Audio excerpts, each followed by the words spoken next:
আসসালামু আলাইকুম, সবাই কেমন আছেন? আলহামদুলিল্লাহ ভালো আছি। দেখতেছেন আমরা, এটা হচ্ছে আমাদের এলাকায় একটা দোকান, রুকন স্টোর।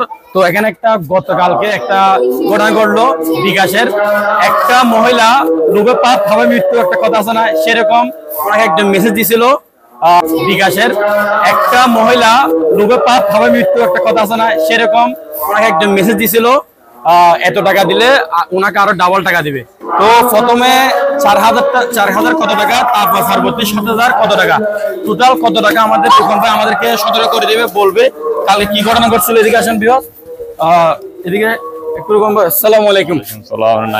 আচ্ছা, আলহামদুলিল্লাহ, একটু আমাদেরকে সময় দেন। আমি যেহেতু ভিডিও করি, সবসময় মানুষের সতর্ক করি। গতকাল কি ঘটনাটা ঘটছিল একটু বলেন। গতকাল আসলে একটা হ্যাকার হাতে একটা মহিলা, বুঝছো, এই আনুমানিক সন্ধ্যায় 7টা 8:30টার দিকে মহিলাদেরকে আমি অনেকবার বলছিলাম এটা ফরওয়ার্ড, আপনি এটাতে গিয়া করিয়েন না, কল করেন না, কল কেটে দেন, টাকা পাঠাইন না। মহিলা না আমার কথা শুনে আমি এমনকি আমার আরো 2-1টা কাস্টমার ছিল, ওনাদের সামনে কি বলছিলাম, মানে আমাদের প্রথমে একটা নম্বর ছিল, এটা 4,080 টাকা পাঠান, আমি পাঠাইছি। পাঠার পরে বলছিল আবার এই নম্বরে 7,000 টাকা পাঠান। 7,000 টাকা আমি পাঠাতে চাই নাই, অনেক রিকোয়েস্ট করছে, অনেকজন আমরা মানা করছিল ওকে না পাঠাইতে। তারপর উনি আমাদের কথা শুনে নাই, উনি আমাদের সাথে কি আর গরম হয়ে আছে কি, এটা আমার মামা, আর মামার সাথে টাকা পাঠালে সমস্যা কি, আমি টাকা না দিয়ে কি বের হবো, এই ধরনের কি অনেক রকম কি আমাদের সাথে গরম মানে কথা বলতেছে। আচ্ছা, এরপর 7,000 টাকা পাঠানোর পরে একটু পর আবার বলতেছে কি 10,200 টাকা পাঠানোর জন্য। আমি কি করলাম, আমি বলতেছি যে ভাবনা নেই, ওই মেয়ে ওই টাকা দেবে কোত্থেকে। আচ্ছা, আমি বলছি আমার মোবাইলের টাকা নেই, আমার এই টাকাগুলো যেগুলো পাঠাইছি ওই টাকাগুলো দিয়ে তুমি অন্য দোকানে চলে যাবো। এই বলেই মনে করেন ওনাকে বলছে, ওনার যেটা মামা ছিল এটা মামা না, ওটা হচ্ছে ফরওয়ার্ড বাদ, ওটা হ্যাকার। তারপর যেহেতু আমি পাঠাতে পারবো না বলছি, উনি কি করবে, ওই তো শুনতেছে, কল কাটতেছে না, কলের উপর রেখে সবকিছু করতেছে।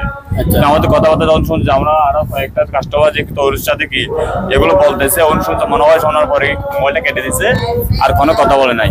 তো ওই মহিলার আমি অনেকক্ষণ আটকে রাখছিলাম,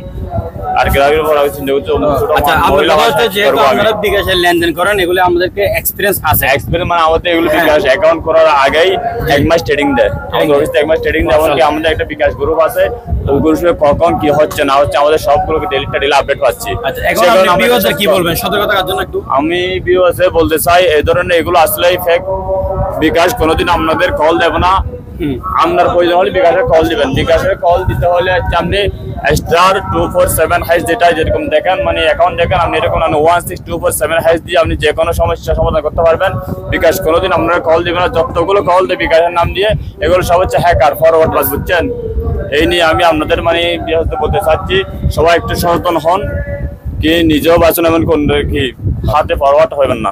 আচ্ছা, ঠিক আছে, ধন্যবাদ হুকুম ভাই, আমাদেরকে তো এখানে ঝামেলার মধ্যে সময় দিয়েছে। তো আপনারা ভিডিও শেয়ার করে দিবেন, সতর্ক থাকবেন।